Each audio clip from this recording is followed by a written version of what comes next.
दोस्तों, हमारे नई वीडियो सबसे पहले देखने के लिए हमारे चैनल भक्ति रस कथा सार को सब्सक्राइब करें व बेल आइकन के बटन को दबाना ना भूलें।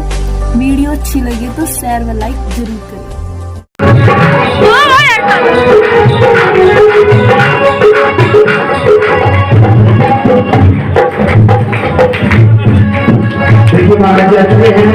आप सभी स्वागत होगी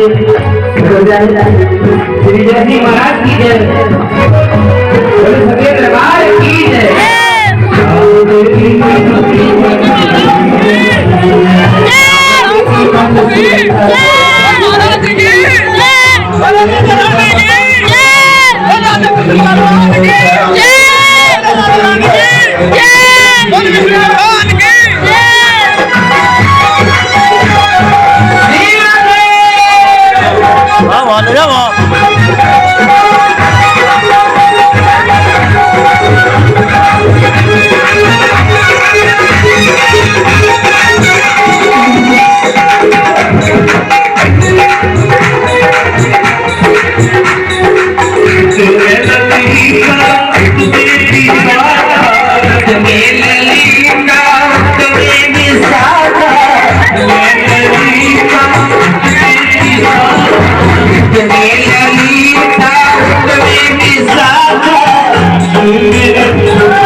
परम मंगल में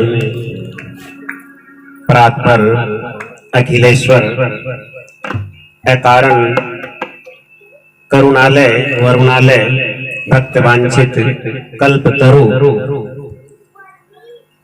श्री तड़ीधुत वंदित पीतांबरधारी श्री बालकृष्ण चंद्र वृंदावन बिहारी जी की वांगमय प्रतिमूर्ति श्रीमद् भागवत महापुराण कथा एक जन्म का नहीं अनंत जन्मों का पुण्य जब उदय होता है भैया ये भागवत की कथा श्रवण करने का मौका तभी इंसान को मिलता है, वरना तो देवता लोग भी इस भागवत को श्रवण पान करने के लिए तरस रहे हैं। भागवत की कथा देवताओं को भी नहीं मिलती,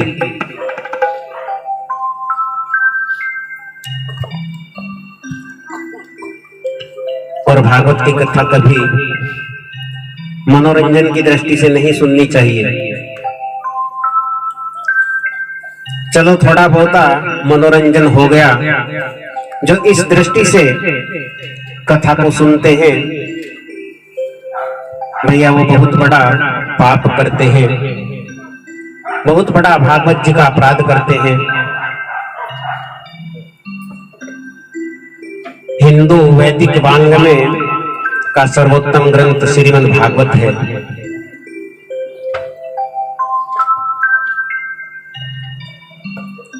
जिस समय कोर्ट के अंदर जज फैसला सुनाता है तो काहे के ऊपर हाथ रखवाता है? गीता के ऊपर। गीता भी भागवत के अंदर से निकला हुआ ग्रंथ है।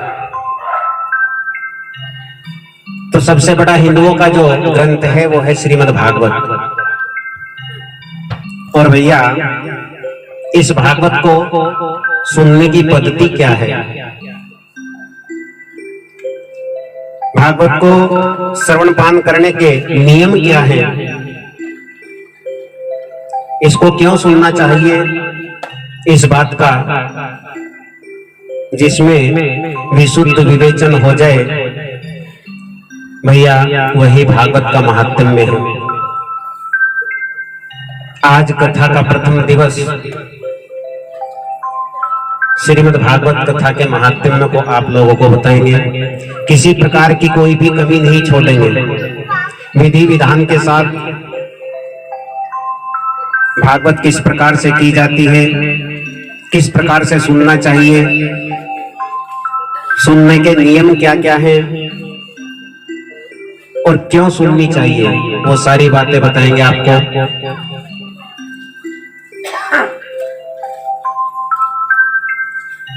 कथा श्रवण करने के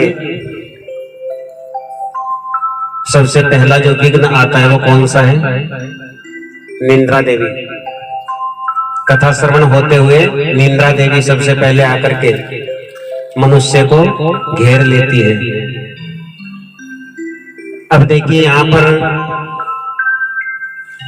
कितने ही भक्त, दोपहर में कितने भक्त थे और अभी कुछ को तो जो है नींद ने घेर लिया, बिस्तर संभाल लिया हो गया।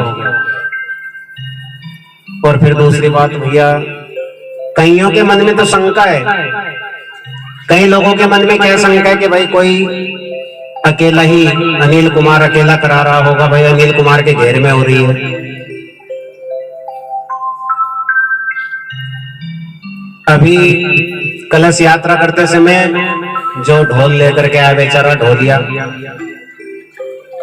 वो जाकर के जो है उनके सामने अनिल कुमार के दरवाजे के सामने ढोल बजाने लगा। मैंने कहा भैया अनिल कुमार के सामने क्यों बजा रहे हो, आगे को चलो, पंडाल के सामने ढोल बजाओ। कहने लगे जी कथा तो फिर अनिल कुमार के यहाँ हो रही। मैंने कहा भाई अनिल कुमार के यहाँ कैसे हो रही है, कि जी उसके घेर में नहीं हो रही है। भैया कथा अनिल कुमार के घेर में हो रही है, बात सही है, लेकिन कथा शिव मंदिर के लिए हो रही है। शिव मंदिर में आपके इतनी जगह नहीं है, जितना बड़ा यहाँ पे पंडाल लगा है, क्या शिव मंदिर में लग पाएगा, नहीं लग पाएगा ना।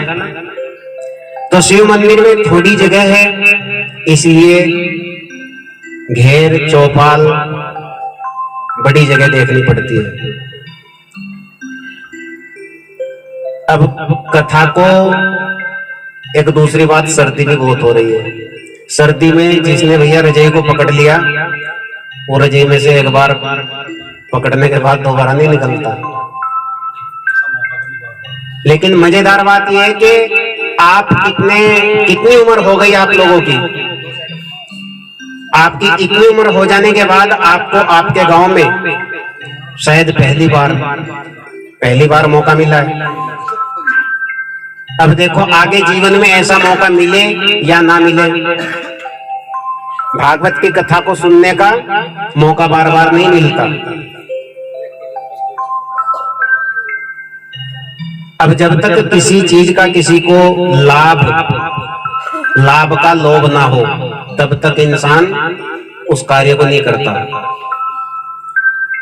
किसी दुकान के पास जाओ, दुकान पर आप किसी भी दुकान को कर लो, जब तक उसमें सामान का भाव नहीं पता चलेगा तब तक आप उस सामान को बेच नहीं सकते।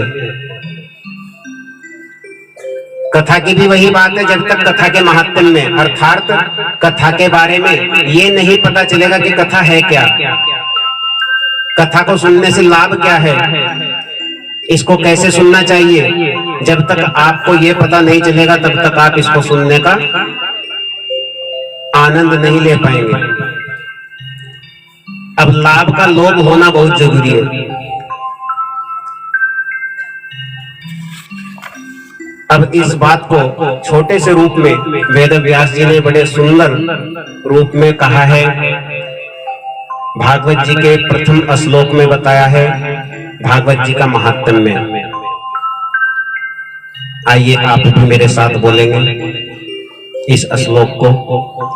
ओम सच्चिदानंद रूपाय विश्वोत्पत्त्यादि हेतवे तापत्राय विनाशाय श्री कृष्णाय वयं नुमः। जीवन में 3 बातें हमेशा याद रखिए जिनको बहुत समझने की बहुत जरूरत है। संसार, पूरा चक्र, पूरा जीवन, प्रकृति, सब कुछ केवल इन 3 चीज के ऊपर निर्भर है। क्या है वो 3 चीज? कि बोले सच्चिदानंद भगवान की। बार बार कथाओं में यही बुलवाया जाता है, बोले सच्चिदानंद भगवान की जय। अब ये सच्चिदानंद है क्या? बोले सत्य किसको कहते हैं? सत्य कहते हैं अविनाशी को। आज संसार में सत्य नहीं रहा। जब से फेसबुक, व्हाट्सएप, तब से सत्य खत्म हो गया। इंटरनेट का जमाना आ गया। इंटरनेट के जमाने में बैठे तो हैं मिल्कों में और बता रहे हैं कहां? बोले मैं तो सलेमपुर आ गया। जब से मोबाइल चल रहा है तब से झूठ बोलते हैं लोग। पत्र के व्यवहार से, पत्र व्यवहार के द्वारा इंसान बिल्कुल सत्य बोलता था। जो कुछ पत्र में लिख दिया बिल्कुल सत्य है। सत्य नहीं रहा। सत्य नाम किसका है? परमात्मा का, अविनाशी का, जो कि पहले भी था, बीच में भी रहा और बाद में भी रहेगा। पहले भी था, मध्य में भी है और अंत में भी है। अब सत्य भैया आज के समय में सत्य तो कोई बोलता नहीं, चलो कोई बात नहीं। बोले सत्य चित्त। ये चित्त क्या है? सत्य चित्त आनंद, सच्चिदानंद। चित्त किसको बोलते हैं? चित्त माने प्रकाश। अब आप ही मान लीजिए कि एक पुस्तक पढ़ने के लिए प्रकाश की जरूरत पड़ती है, लेकिन परमात्मा के प्रकाश में, ये तो हम इलेक्ट्रॉनिक प्रकाश कर रहे हैं, ट्यूब जलाते हैं, बल्ब जलाते हैं। परमात्मा के यहाँ कोई ट्यूब बल्ब नहीं है। परमात्मा सबसे प्रकाशमान है, जो प्रत्येक चित्त में रमण करने वाला, चित्रहार, मनुष्य की आत्मा में रमण करने वाला, कण कण में व्याप्त। चित्त किसको बोलते हैं? बोले परमात्मा का ही नाम चित्त है। और आनंद, आनंद की अनुभूति कब होती है इंसान को? डल्लभ के गद्दों पर शयन करने से आनंद आता है क्या? नहीं आता।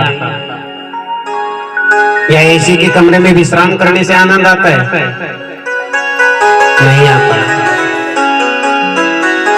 अरबों खरबों की संपत्ति, समाज में प्रतिष्ठा, सोफे सेट इत्यादि महल कोठी बना करके आनंद आता है क्या? नहीं आता। चाहे कितना ही जोड़ करके रख ले, नहीं आनंद आएगा। छोटे से रिक्शा वाले से लेकर के और हवाई जहाज का ड्राइवर, मालिक,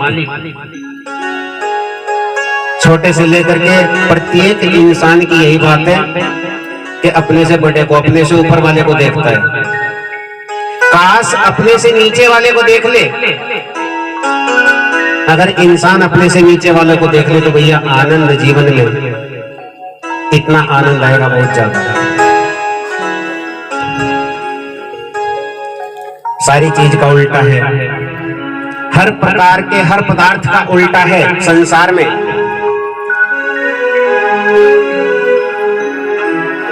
निर्धन का उल्टा धनवान, और भैया मूर्ख का उल्टा विद्वान। लेकिन आनंद का उल्टा कहीं नहीं लिखा। या है? नहीं है।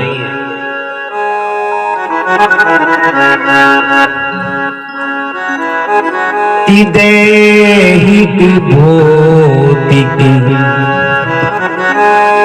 दैविक तापा, दैहिक भौतिक दैविक तापा, राम राज्य का होहि व्यापा।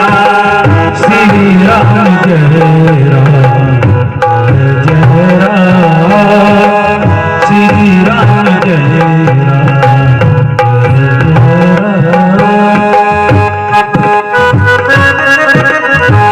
श्री राम जय राम जय जय राम, श्री राम जय राम जय जय राम, श्री राम जय राम जय राम, श्री राम जय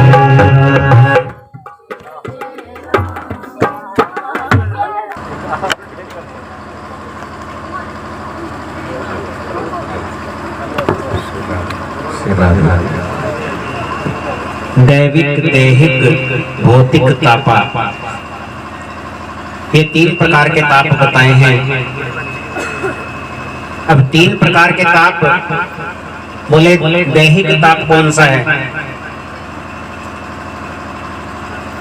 संसार में जिस प्राणी के शरीर में रोग उत्पन्न हो जाते उसको दैहिक ताप बोलते हैं। दैविक ताप कौन सा है? परमात्मा 3 प्रकार के ताप देता है इंसान को। दैविक ताप है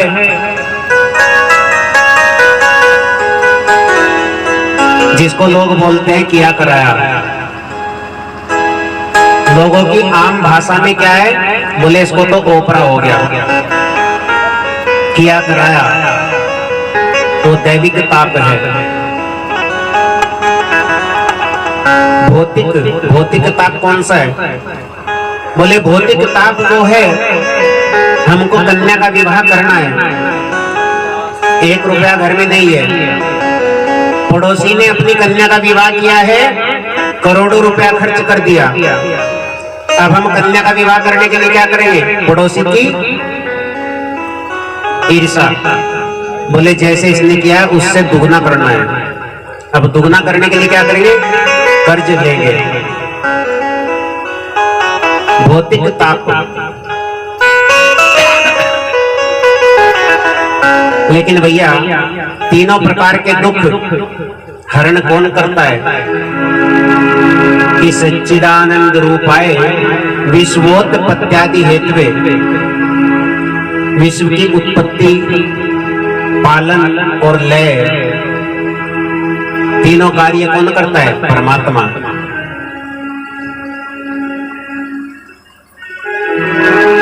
यहाँ पर वेद व्यास जी ने लिखा है, बोले संसार में कोई सुखी नहीं है,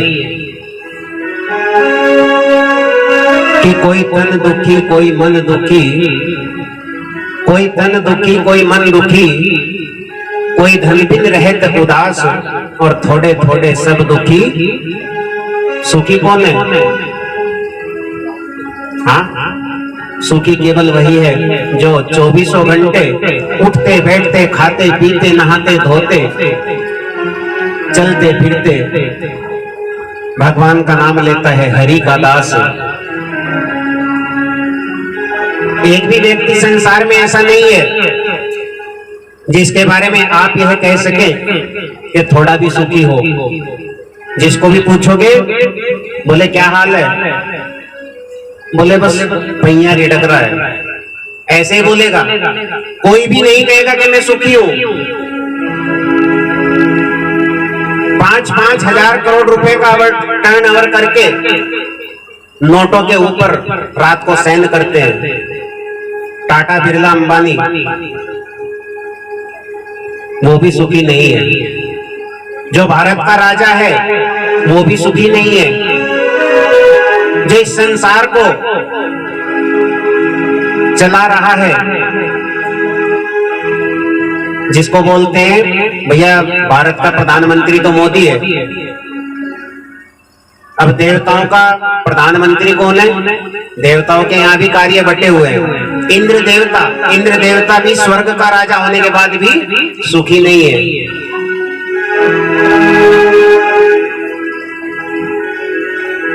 अब किसी को जाकर के पूछा, सेठ जी को जाकर पूछा, भैया आप तो बहुत रुपए कमाते हो, दिन में को 50-60 हजार रुपया कमा लेते हो, महीने की कई लाख रुपए की आमदनी है। बोले हाँ महाराज, आमदनी तो इतनी है। बोले शाम को खाते क्या हो? बोले क्या करें, मूंग की दाल और फुल्का। डॉक्टर ने परहेज कर रखा है, खाने को क्या है, मूंग की दाल फुल्का। तो भैया क्या करे ऐसे पैसे का, क्या करे ऐसी कमाई का?